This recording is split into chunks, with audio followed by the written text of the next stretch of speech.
Hello, I'm Eve Jackson in Paris. Coming up, there are two of the most enchanting leads ever captured on celluloid. 50 years on, we revisit the town made famous by Catherine Deneuve and Nino Castelnuova in The Umbrellas of Cherbourg.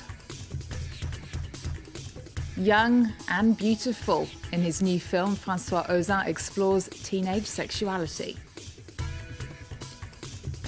And from a privileged French family in Paris to the workers' camps of Dubai, Champ of the Camp comes from the multi-award-winning director behind Grandma 1,000 Times. Mahmoud Kaabour, welcome to the show. Thanks for being here. Thank you for having me. Now we're going to start with your film due out in the autumn, Champ of the Camp. It focuses on what sort of a blue-collar X factor. Tell us some more. Well, someone created a talent competition inside the labor camps of Dubai.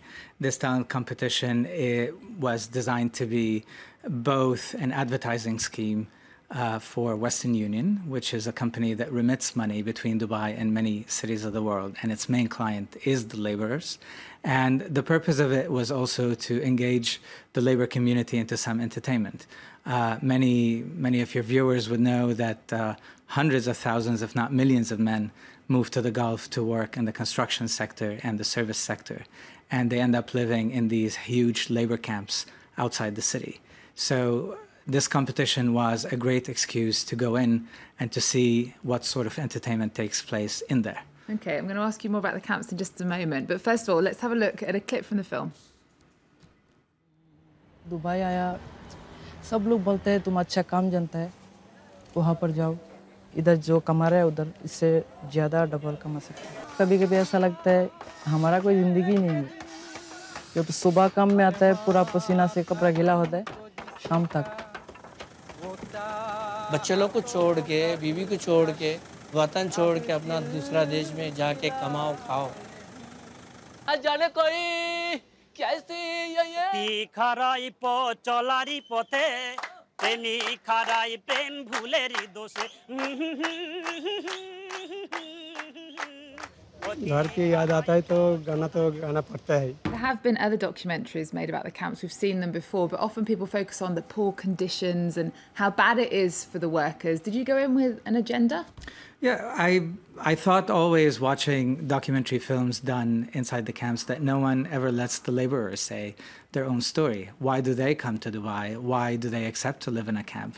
What's the story that drives men in the millions to come and work in the Gulf? And I really wanted to focus on their humanity, which really comes across here with the songs that they choose to sing, which are mostly famous songs from Bollywood films, which are usually performed in very exuberant, flamboyant settings, which here get performed in places that are quite grim and morbid and harsh. But these people have a vast internal emotional landscape, which they bring out to my camera in a very interesting way. And I really look forward to the impression they will leave on the public. And how long did you spend in the camps? I spent 4 months in the camps. We filmed in 13 camps across Dubai between the months of June and October. These are the hottest months of the year. So what was it like?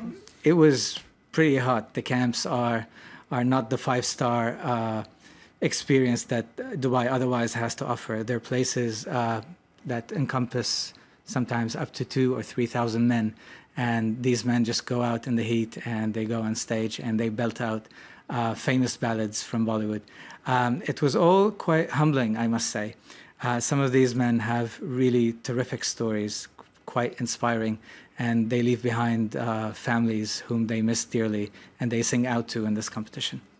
And I mean, tell us about one of those stories. Is there a man who springs to mind that really struck you or stuck with you? Well, definitely.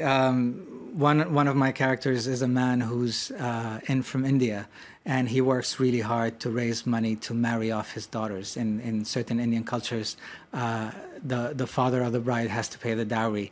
So this man is going to work away in Dubai for around 10 years to marry off 3 daughters and to go back to an empty home, basically, which I find to be quite moving. Another of my characters is a wonderful singer from Bangladesh who actually fakes his entry into the competition, and we follow that aspect of his story. He was quite moved and really wanted to sing that he actually cooked up a story to make it to stage. It ends up being reality TV, really, but instead of all the extravagance and lifestyle scenes, you end up seeing people live a humbling life in manual labor across Dubai. And how did they react to having a camera in their faces? Because obviously they're not really used to that. That's a fair question. I was reluctant in the beginning to talk to them. I thought that maybe they will be a little bit apprehensive, but the lack of connection that they have to anyone from the other side of that society made them open up really quickly. Everyone wanted to sing to me. Everyone wanted to tell a story about home. And that was quite conciliatory, both to them and to myself. Okay, Mahmoud, thank you so much for coming in and speaking to us about your film that's due out in the fall, in autumn, Champ of the Camp. Thank you so much. Now Thanks you're going for having me. Stick around because we're going to be talking about some other films I'd like to get your opinion on. Now, a film that talks about a completely different world now is the French movie Young and Beautiful. Marine Vax stars as Isabelle, a young girl who has a secret life more unusual than most teenagers. She works as a high-class escort. Francois Ozon's film premiered at the Cannes Film Festival this year, as Julia Seger reports. Deeply moved by the premiere, Marine Vact dazzled the Cannes Festival. At 23 years old, the muse of French filmmaker Francois Ozon walked her first red carpet for her steamy leading role. Ce que j'aimais, c'était prendre rendez-vous, discuter sur Internet, parler au téléphone. Young and Beautiful tells the story of a 17-year-old girl who decides to become a prostitute. Oui, je sais. On me dit souvent. I think Isabelle wanted to have a shocking experience. She wanted to wake up from her mundane life, to live something of her own. The teenage girl lives a normal life in a well-off family. Bon, allez, j'y vais. Tu vas voir les parents, comme ça je sors par derrière? Ouais. Tu me raconteras. Promis. For Francois Ozon, adolescence is a difficult age, an unpredictable time in life where everything is still possible. The movie is about prostitution, but it could have been about anorexia, drugs, or suicide. I wanted to show that during adolescence, a person can be reckless without realizing the danger. Tu devrais faire attention à ta mère, elle est fragile. Elle a besoin que tu lui parles, elle a besoin d'essayer de comprendre. C'est dur pour une mère, tu sais. Mais j'ai rien. Far from moralizing, the movie invites parents to stay attentive to their child's precocious youth. Et vous avez quel âge, vraiment? 17 ans. 17 ans. Bel âge. Feminist activists have criticized Ozon for trivializing prostitution. But one thing is for certain, Marine Vac's delicate face captivates the screen. The timid and mysterious new French diva brings beauty to silence. What do you reckon, Mahmoud? Do you like these French arty films that focus on the middle classes? It's quite a world away from what you do. It is. I enjoy French cinema quite a bit. Ozon's work especially. This one seems to be quite controversial. It walks a thin line. It's not quite as controversial as you think it is going to be, actually, when you actually watch it, but the blurb does sound controversial. Now, we're going to talk about two other enchanting leads. Do you know that French classic, And the Umbrellas of Cherbourg? Of course. Hard to go to film school and not watch that one. Okay, what springs to mind when you think of it? Umbrellas, Rain, and Catherine Deneuve, and probably one of her best roles. Probably one of her best roles, looking absolutely stunning. Well, against a sumptuous backdrop of jewel-coloured houses filled with candy-striped rooms, two delightful young actors, Catherine Deneuve and Nino Castelnuovo, fall passionately in love. In Jacques Demy's masterpiece, every line is sung. 50 years on, Olivia Salazar-Winspear takes us to the French town made famous by the movie. For cinema lovers, the mere mention of the town of Cherbourg has one eternal association, and that's the Umbrellas of Cherbourg. In 1963, Jacques Demy started filming this unique type of musical in these streets. Bonjour. Bonjour, mademoiselle. Bonjour, madame. Bonjour. Au revoir. For Jean Dubos, the film is a part of his life. As a young man, the light opera enthusiast was the only local resident to feature in the film. There I was, the postman. Oh, it was a tiny role, just a few words, that's all. I just came in from outside the shop, but I still had to learn 2 records worth of music. I didn't want to do it, but I don't regret it now. 50 years, who would have thought it?